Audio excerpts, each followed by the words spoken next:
You're a nun in a Byzantine convent. The year is 1453. For 3 days you've heard the sounds of siege outside Constantinople's walls.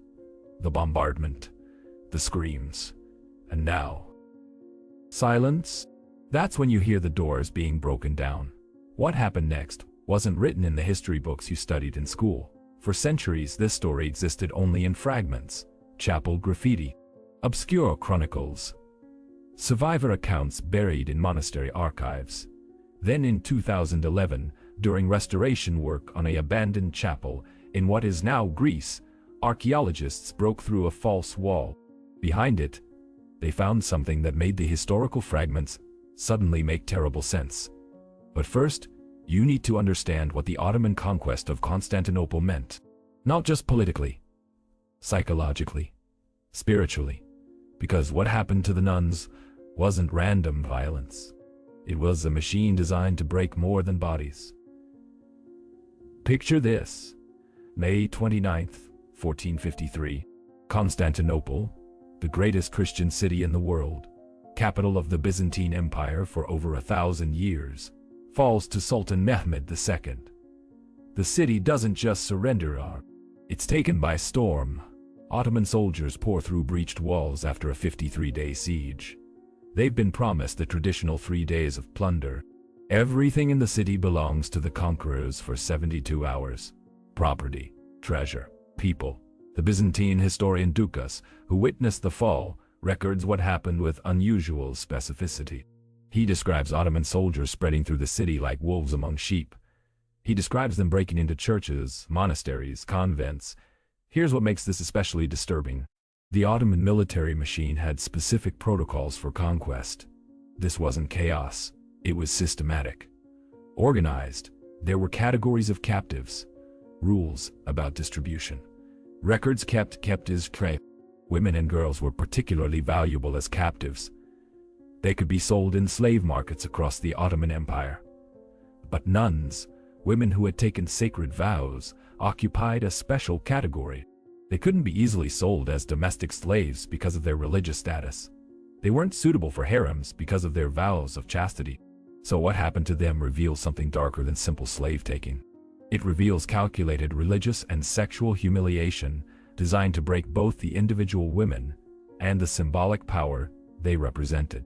If you believe that the documented records of history's most terrifying figures must be remembered, consider liking this video and subscribing.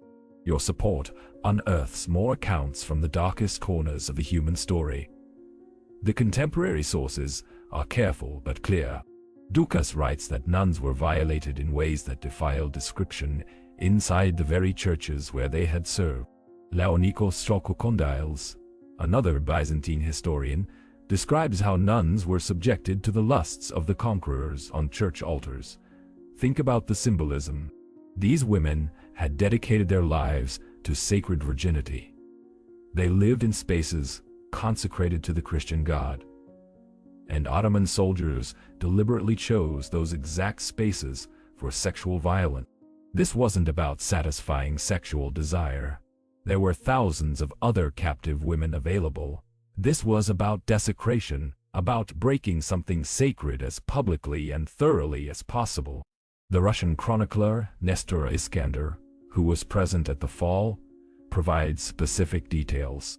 He describes how Ottoman soldiers forced nuns to strip off their habits, the distinctive clothing marking their sacred status, made them walk naked through the streets, made them witness the destruction of their churches before being taken away. You're one of these nuns. You've lived your entire adult life in service to God. Your habit is your identity, your protection, your sacred garment. And now soldiers are tearing it off you, laughing, forcing you naked in front of crowds. Your church, where you prayed every day for decades, is being looted around you. Icons smashed, altars defiled. And then they take you. But here's where the systematic nature becomes clear. This wasn't happening only in Constantinople.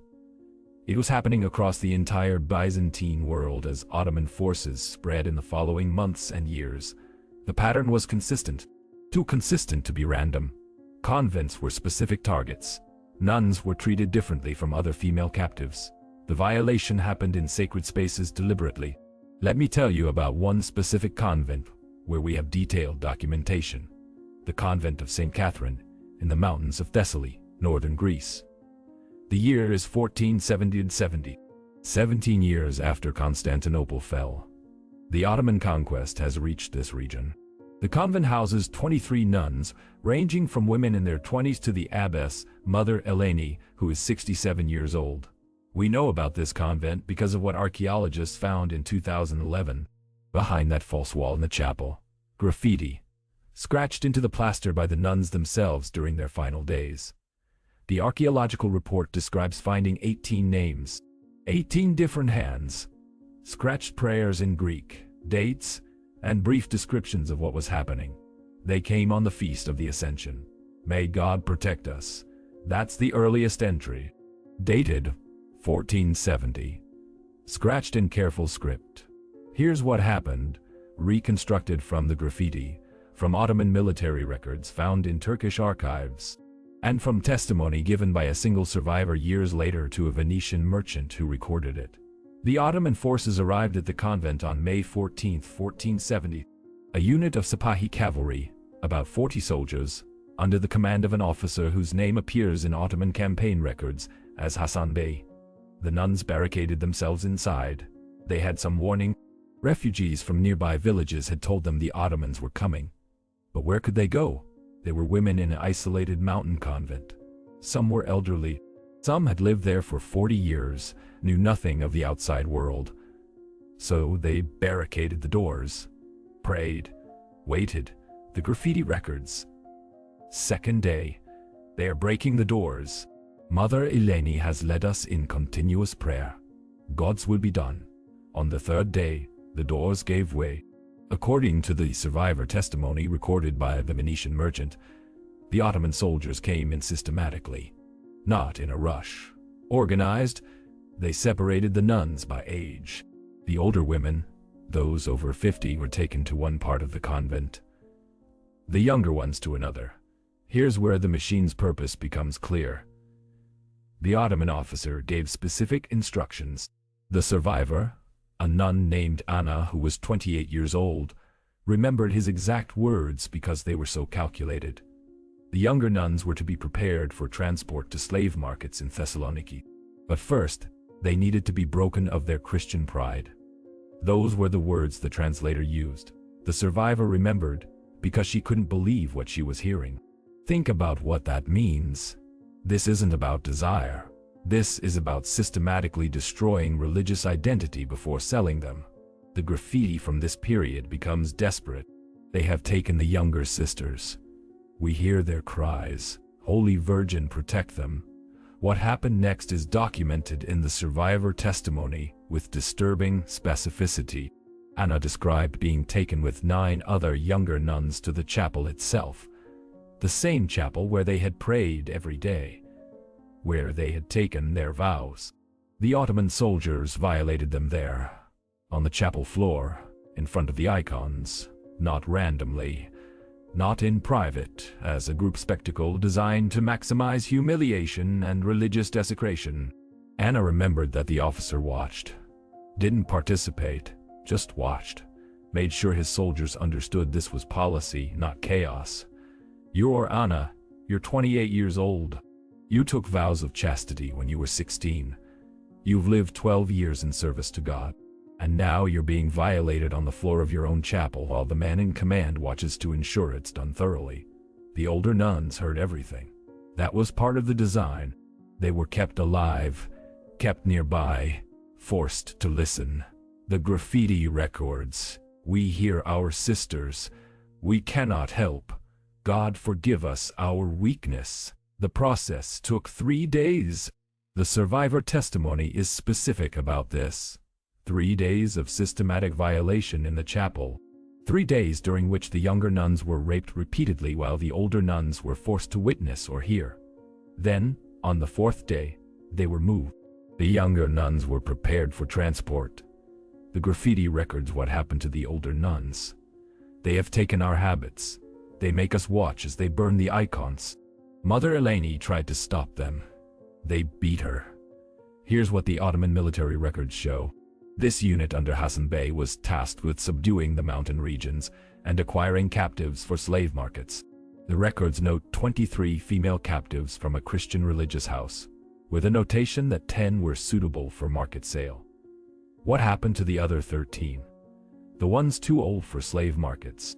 The graffiti becomes fragmentary. Different hands. Desperate prayers. And then one final entry that the archaeological report describes as being scratched very deep into the plaster. As if done with great force, they are taking us to the courtyard. Eleni says we must sing the Kyrie. If these walls could speak, that was the last entry. The archaeologists dated the plaster to 1470 based on the deterioration and the historical context. The wall that had been built over these messages was constructed sometime in the early 1500s, probably when Ottoman authorities repurposed the building. The survivor, Anna, testified to the Venetian merchant that the 13 older nuns were killed in the convent courtyard. Not quickly. The soldiers made them dig a pit first, made them watch as each one was killed in turn. Why? Why go to that effort? Because the machine wasn't about death. It was about total destruction. Physical, psychological, spiritual, psychological, spiritual. You make them dig their own grave. You make them watch their sisters die. You make sure they understand that everything they believed in, everything they devoted their lives to, is powerless. The 10 younger survivors, including Anna, were marched to Thessaloniki. The journey took 12 days. Anna's testimony describes soldiers using them repeatedly along the route. Not in secret, openly. At night when they camped. Think about what this does. You've already been violated for 3 days in your chapel. Now you're being marched to slavery, raped every night along the way. Your sisters were murdered. Your abbess was killed in front of you. Everything you knew is destroyed. By the time they reached Thessaloniki, Anna testified, several of the women had stopped speaking entirely, moved like automatons, didn't resist, didn't cry, just existed. This was the point. The machine was designed to produce broken people. Women so thoroughly destroyed that they wouldn't resist enslavement. Who had been stripped of everything, including hope. If this moment in history doesn't move you to learn more, you might be missing the lesson our ancestors died to teach. Anna was sold to a household in Thessaloniki. She spent 7 years in slavery before the household fell on hard times, and she was sold again, this time to a Venetian merchant, who eventually freed her. She gave her testimony to the merchant's brother in 1482, 12 years after the events at the convent. The merchant's brother was an educated man who kept a journal. He recorded Anna's testimony in Italian. The journal survived in a Venetian archive. Historians found it in the 1890s but didn't connect it to the convent until the 2011 archaeological discovery confirmed the location and the names. Anna's testimony names 8 of her fellow nuns. All 8 names appear in the graffiti. The dates match. The events align. This convergence of archaeological evidence, Ottoman military records and survivor testimony creates an unusually complete picture of what happened to Christian nuns during the Ottoman expansion. And it wasn't isolated. Scholars have now identified similar patterns at convents across Greece, Serbia, Bulgaria, and Romania during the 15th and 16th centuries. The details vary, but the systematic nature remains consistent. Convents were targeted specifically. Nuns were violated in sacred spaces deliberately. Older nuns were often killed. Younger ones were enslaved after being systematically broken. This was policy, not written policy perhaps, but understood practice. A machine for destroying Christian religious resistance by targeting its most sacred symbols, women who had devoted themselves to God. Here's what haunts me about this story. Those 18 names scratched into the chapel wall. 18 women who knew they were going to die, who used their final hours to leave some record, some proof they had existed.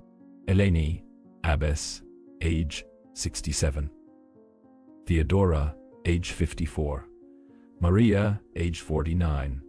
The archaeologists recorded every name, ages when provided, prayers, final words.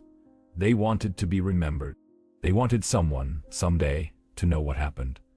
For 541 years, those messages were hidden behind a wall. The convent building had been repurposed, abandoned, partially collapsed. The chapel became a storage room. Then nothing, just ruins. Until 2011. Until archaeologists restoring the structure found the false wall and broke through. And suddenly, Anna's testimony made complete sense. The Ottoman records aligned. The fragments from various chronicles formed a coherent pattern. The machine became visible, not just at this one convent. Across the entire region of Ottoman expansion, a systematic approach to destroying Christian religious identity by targeting its most sacred representatives. The question isn't whether this was evil. That's obvious. The question is why we're only now fully understanding it. Why did it take 541 years for those messages to be read? Because the Ottoman Empire lasted until 1922. For centuries, these events were inconvenient to acknowledge. Christian powers made peace treaties, trade agreements. They didn't want to dredge up atrocities. And the nuns themselves, the survivors like Anna, were enslaved. Scattered. Silenced. Who would listen to the testimony of a former slave? So, the stories fragmented, became rumor, became the kind of history that scholars dismissed as propaganda or exaggeration. Until the archaeology proved it, until the documents aligned, until we couldn't ignore it anymore. Here's what we owe those 18 women who scratched their names into that wall. We owe them memory. We owe them the acknowledgement that what happened to them wasn't random violence but systematic destruction. We owe them the understanding that the machine existed, that it was policy, that it happened across an entire region over decades. And we owe them the recognition that they resisted in the only way they could, by leaving a record, by making sure that someday, someone would know. The Ottoman Empire was one of history's great civilizations, sophisticated, cultured, advanced in many ways.